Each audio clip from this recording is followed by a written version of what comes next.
once said, once you get clay under your fingernails, it's kind of like an addiction.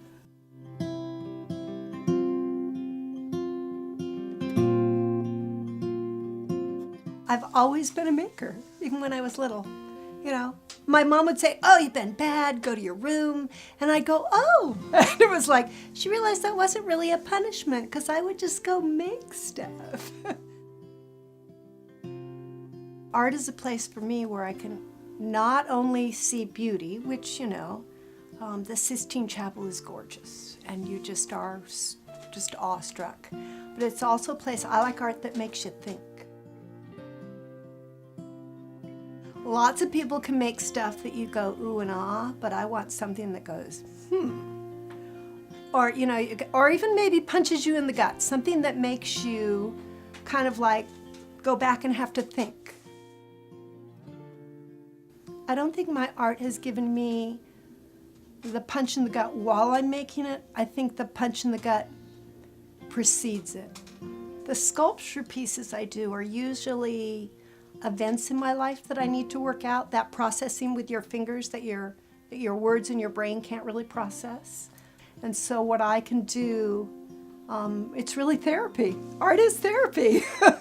As I make something, and it helps process for me internally without, you know, the word part, and gives me peace. The cups and things like that. Somebody I talked to recently told me, I use that cup every morning. It was like, oh my gosh, I'm connecting with this person. So it's a connection to your everyday life that I'm really liking.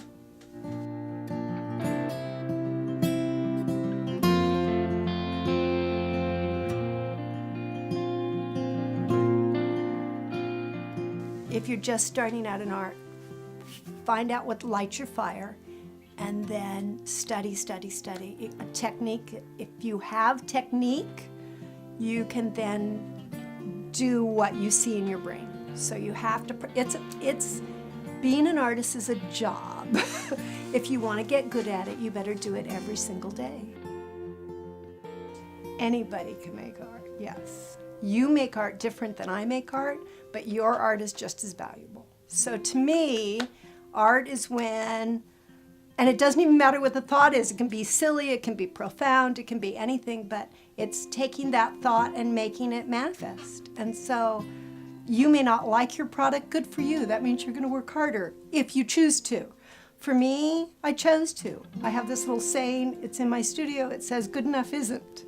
So you just have to keep at it. So I'm gonna live to be really old. So I'm just gonna keep at it.